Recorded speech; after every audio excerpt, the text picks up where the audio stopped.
Hello and welcome to Overshadow. I'm Tommy and I've got Abigail here with me. Hello. And this is our brand new gaming journalism YouTube channel. Hopefully we'll expand into a website in due course. And this is just our welcome video to let you all know who we are and what we're going to be doing and why we're doing it. So will we start with me? Yeah. Okay, cool. Well, my name's Thomas Anderson. I've been playing video games since I was about 7 or 8 with an N64. And it's gone from there. I now have Xbox, PlayStations, computer games, all the rest of it. That's my entire credentials. And the reason I want to do this is because we live in Scotland, where we are in the world. And I just feel that while Scotland's a huge gaming nation when it comes to development and design, for example, we created Grand Theft Auto 5, one of the biggest selling games of all time. We don't seem to be as well represented in the journalism field for gaming, and also anything that we do have seems to fall under the bracket of UK, and whatever your political leanings happen to be in regard to that topic, a lack of Scottish representation means that you're missing something, because we do things slightly differently, we do have our own way, and we see things slightly differently. And those viewpoints are worth airing and sharing and talking about and recognising. A good example of that is the fact that a recent game that was announced at E3, actually, Forza Horizon 4, which is set in the UK, is mostly set in Scotland from what I can see. I couldn't see any Northern Ireland. I couldn't see anything that you could define as uniquely Welsh. And if you took out some of the iconography or specific landmarks that are specific to the northern areas of England, you could have easily set that entire game in Scotland and not lost any of the design, any of the look, any of the actual areas in which you can drive around. It would have been basically much the same, and you could have said it was set in Scotland. And I think a lack of recognition of Scotland and our contribution is part of why that was phrased as UK. I mean, the major city of it seems to be Edinburgh. So I just think that sums up why I want to do this, or the way that we're going to do this, I suppose, which would be trying to put a Scottish viewpoint on it. But also the fact that I just remember, I've been talking about games with my friends, obviously, for a very long time, as any gamer does.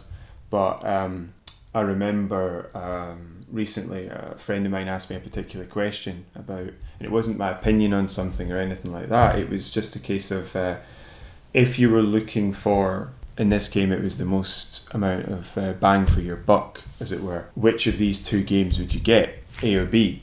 And I remember answering that question and realising, apart from really enjoying answering the question and being able to answer the question, that was a question on advice, not on opinion. And I was able to give it both subjectively and objectively, as well as enjoy giving a full response. So I thought to myself, well, maybe I could try this. When I realised there wasn't much Scottish representation, I don't know of any that's Scottish then, in the gaming journalism field, I thought I might as well have a go at this and add my unique viewpoint to the world of gaming journalism. And that's everything as to why I really want to try this. What about you, Abigail? Well, hi, I'm Abigail. Tommy asked me to come on board really to do this with him. I want to do this to sort of get back into the world of media and into editing and to be part of a creative project again. I studied television production at college and I miss it. I miss being part of a group. I miss being part of a creative team. I suppose you would call me a lapsed gamer. Somebody who really enjoyed it for quite a while, takes a massive break, and then goes back to it again. Most recent game I think I own is a PC game, and it's just one PC game. And then the most current console I have, I think, is a Nintendo Wii. However, I don't think Tommy agrees with me that was a real console. So I suppose it would be a PS2 then. It would be a PS2. Which I recently bought some games out of a charity shop for. Yeah, I think it was a a burgeoning gamer was the phrase that I used. Yes, did you think I It's, could remember that word? No, I could not. Yeah, because I even didn't know what that word meant. You had to explain it to me. Well, you were saying that you played games for a while when you were younger. Yes. But you've basically found a little niche you wanted to occupy, and you just stayed there for about 10 years. Yes. Playing like the original Harry Potter PlayStation 1 games and... Because they were amazing. Why would you want to play anything Spyro. else? Spyro is God. Yeah. I mean, yeah, because I've fallen a bit behind with the times as well. Probably not as much as me though. No, but I went to university. I mean, you've basically done nothing in modern gaming. I've done enough to know that I'm missing something and want to try and catch up. I mean, that is something I would look forward to being able to do, like Destiny raids that need 6 people all talking to each other on team chat. Yeah. You can't... I mean, I was the only person I know playing Destiny for one, and I don't even think I have 6 friends with the same console that could do that. So it's hopefully this opens it up. If we're lucky and it works, we could have a community that we can... That way, you know, if people join in and join the community... If they can tell me how much I need to start playing real games again. Well, yeah, but also people in the community can find other people to play with for things like Destiny raids and not miss it themselves, you know? Yes. Because the whole point of this is to add something that I think is missing. That's something that's lacking in... Well, yeah, definitely for Destiny, because the clan system is strange. But no, I think what's lacking is some people don't feel comfortable just randomly joining a random game where you have to have team chat on. I don't do it. No. It's not a very comfortable experience. I mean, if I was writing a review for a game, which we might get to at some point for this site, then I would definitely do it. But it's not something I would do straight off the bat. And then I would read over it and make sure that you didn't fall asleep during it. I don't think my writing's so boring that they would fall asleep. But yes. my talking, on the other hand. But yeah, I just think that people miss out on stuff like that, and I did. So it would be great if I could go back and try that, and if we can have a nice community of people that seem to get on, even though this is the internet, then maybe we can make something like that work. But and I need to be gradually introduced into what is modern gaming. Yeah. What is controller? I know what a controller is. I do. Those have been around for a very long time. VR. You are the controller. That freaks me out, the idea for VR. I don't like that idea. I think you'd be sick if I'm being honest. Have you seen those roller coaster things? Yeah. I'd be like, no. Or the Any scary ones, I would literally take that VR goggle off and just smash it on the ground. No. I think they're strapped into your head. Actually, you'd find it a bit difficult. Somebody would probably stop you before you could get it off. But run into a wall to run away. I think you would probably try and get it off while people just looked at you wondering what you were doing, and then you would just go. You have to have somebody help you. It's not the same as a scary movie. I can't just switch it off or pause it or run out the room. Well, you could shut your eyes. I could, but I'd probably forget I had the goggles on. Yeah.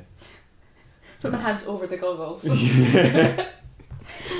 No! It's still there! They're inside my hands!